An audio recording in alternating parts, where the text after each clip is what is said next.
మీ స్వానుభవాలే కదా, మీరు 10-25 ఏళ్ళు రంగస్థల అనుభవం ఉందంటే అది తీసిపారలేని విషయం. ఆ రోజుల్లో మాండలికాలు ఇవన్నీ నేర్చుకోవటం అంటే తమాషాన టీవీ వస్తుందని ఎవరు అనుకున్నారు కదా. నాటకాలు మొట్టమొదటి అసలు రేడియో లేని మనం లేము. అవును, అసలు రేడియో దగ్గర ఏంటంటే వాయిస్ని ఎలా ఉపయోగించుకోవాలి, మైక్ని ఎలా వాడుకోవాలి, ఎక్కడ ఒత్తు, ఎక్కడ కామా, ఎక్కడ ఫుల్ స్టాప్, ఇవన్నీ నేర్చుకుంది రేడియో దగ్గరే కదా. అవును, భాష. కాబట్టి అక్కడ అది పునాది రాయి. తర్వాత ఈరోజు పురోగతికి అదే పునాది రాయి. తర్వాత టీవీ వచ్చేవాడికి ఏమైపోయిందంటే మాకే థ్రిల్, నాకే ప్రతివాడు ఫీల్ అవుతారు అది నటుడు. ఎందుకంటే నాటకాలు అంటే ఫోటోలు ఉంటాయి, ఇలా పెట్టిన ఒక యాక్షన్ ఫోటో ఉంటుంది, అలా ఉంటే అలా ఉంటుంది స్టడీగా. కానీ మనం నడిస్తే ఎట్లా ఉంటాం, మాట్లాడితే ఎట్లా ఉంటాం, అది ఎవరికి తెలియదు. మొట్టమొదటి నేను ఫీల్ అయింది నా లైఫ్లో, నేను ఎక్స్ప్లెయిన్ చేయలేను థ్రిల్ ఏంటంటే 2 నిమిషాలు. గోవింద్ చౌదరి అని టీవీలో ఉండేవాడు, ప్రొడ్యూసరు. ఆయన రికార్డ్ చేసి ఫస్ట్ డే పండగ వచ్చింది నాటిక. అదే నాటిక ఫస్ట్ రేడియోలో టీవీలో నా తెలుగు నాటకం ప్రదర్శించబడటం అదే. ఆ రికార్డ్ చేసి రే ఒకసారి చూసుకోండి వస్తుంది ఇప్పుడు అని చూపిస్తున్నాను చూపించాడు. పెద్ద యాంగ్షస్ ఏంటంటే నా బొమ్మ ఎప్పుడు వస్తే ఎప్పుడు వస్తాను అంటే మనం నడిస్తే ఎట్లా ఉంటాం, మాట్లాడితే ఎట్లా ఉంటాం, ఎలా చూస్తే అసలు తెలియదు కదా. చూసుకుంటే ఆ 2 నిమిషాలు అసలు ఇక ఎవరిని చూసేది కళ్ళము నీళ్ళు వచ్చేసింది నాకు. అదొక అదృష్టం కదా. అవును అవును, ఆ రోజుల్లో అదేది. తర్వాత సినిమా ఇప్పుడు. సో అలా మీరు మరి సినిమా నటన మీకు అలా అమర్నట్టుగా అన్ని క్యారెక్టర్స్ అద్భుతంగా వచ్చి పడ్డాయి, ఒక్కొక్కటి ఒక రకం, అన్ని రసాలు, అంటే మధ్య మధ్యలో నవరసాల్లో లేని రసాలు కూడా పండించారు మీరు. అదే ఇప్పుడు ఒక మాట చెప్పినా నేను. చెప్పండి సార్. ఆర్ట్ అనేది ఒకటి ఇచ్చేది కాదు, ఒకటి పెట్టేది కాదు. వస్తుందా కొంత అబ్బాయిలు నీకు శరీరంలో శారీరకంగా అంటారే, నీకు ఒరిజినల్గా వస్తా ఉండాలి. కోట శ్రీనివాసరావు ఇప్పుడు ఇవన్నీ చూశారు, ఒకసారి దివే అన్ని ఫోటోలు. ఇప్పుడు ఇవన్నీ చూస్తే ఏమవుతుంది, మీకు ఆశ్చర్యం వేస్తుంది ఎలా చేశాడు ఏంటి. అవును, చాలా సార్. ఇన్ని పాత్రలు, పద్మశ్రీ దాకా ఇవన్నీ. దీనికి ఒకటి చక్కగా చెప్తాను. నీకు పెద్ద గుమ్మడికాయ అంత టాలెంట్ ఉంటే కుదరదు, అర్థమైందా. పెద్ద గుమ్మడికాయ అంత టాలెంట్ నా దగ్గర ఉంటే కుదరదు. ఆవగిందంత అదృష్టం కూడా ఉండాలి. అది అవునవును, ఆ 2 కలిసి వచ్చిన వాడే కోట శ్రీనివాసరావు అంటే. అద్భుతం. మరి ఆవగింజంత అదృష్టం ఇప్పుడు ఎందుకు వెంటాడలేదంటారు? ఎందుకు మీరు ఇంకా పాత్రలు వేయట్లేదు? పద్ధతి మారిపోయిందమ్మా. ఇప్పుడు ఏదో మారింది, కాలం మారింది, జనరేషన్ మారింది అంటారు. జనరేషన్ ఏం మారలా. సూర్యుడు తూర్పునే ఉదయిస్తున్నాడు, పడవని ఉత్తరిస్తున్నాడు. పాఠ్యం ఇదే తదియే వాడుతున్నాం, చేస్తాం, వైశాఖం చేస్తాం, ఆ సడవని వాడుతున్నారు. అమావాస్య కూడా క్యాలెండర్ చూస్తే 2 నిమిషాలు అటు ఇటు వస్తుంది. అన్ని మతాల్లోనూ ఒకటే భావం ఉంటుంది. అన్నీ ఉన్నాయి, అవేం మారలా. మరి ఇంకా కాలం మారిందంటారు. మనం మారాం.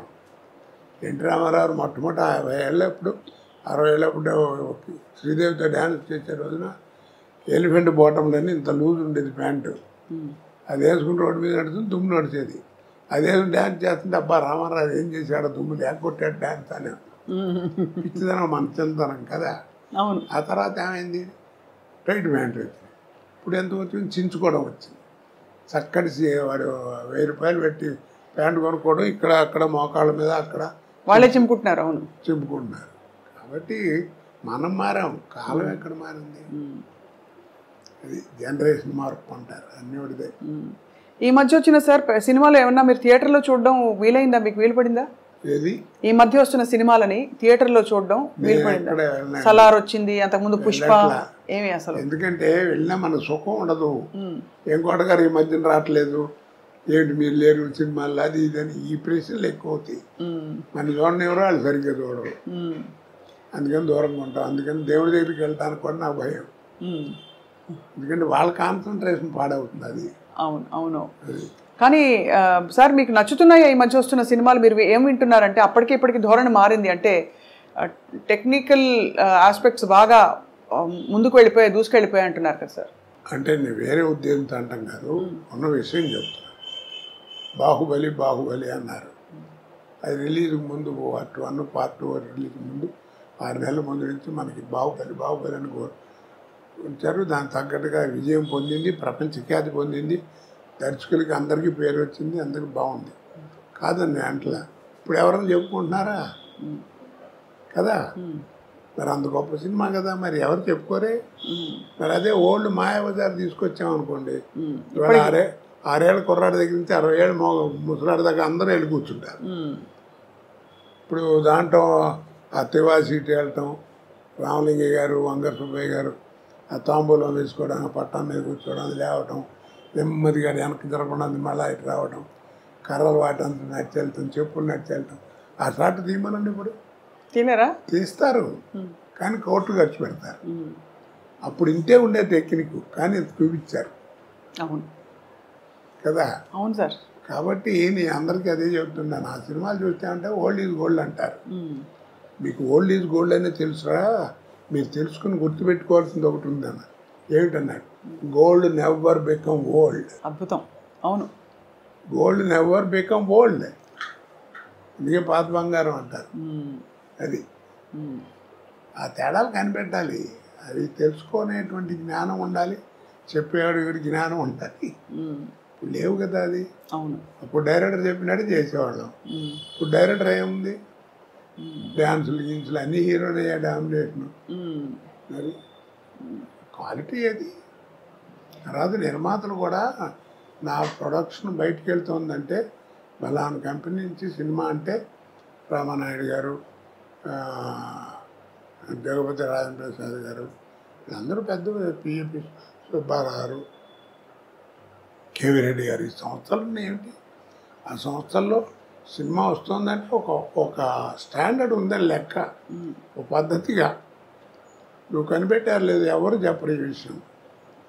ఎవరు ఇప్పుడు నువ్వు విజయ సంస్థ సినిమాలన్నీ చూసావు కదా, ఏ సినిమాల్లో ఉన్న మనిషి చచ్చిపోవడం కానీ తగలేయడం కానీ చూపించారు నీకు? ఏంటి చెప్పు? మీరు చెప్తుంటే మరింత స్ఫురిస్తోంది. అదే మీరు చెప్తుంటే గుర్తొస్తోంది, అది చేయలేదని. ఎక్కడన్నా ఉందో ఏ సినిమాలో అన్నా లేదు కదా. మరి సక్సెస్ అయినాయి.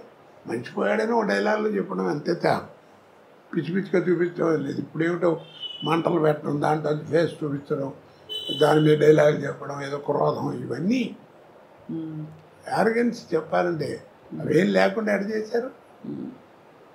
కాబట్టి ఆ స్టాండర్డే. డిక్షనరీ. కానీ ప్రేక్షకులని కోట్లు పెట్టి పోషిస్తున్నారు ఇలాంటి సినిమా కదా సార్. అంటే ప్రేక్షకుల అభిరుచులు కూడా మారాయంటారా?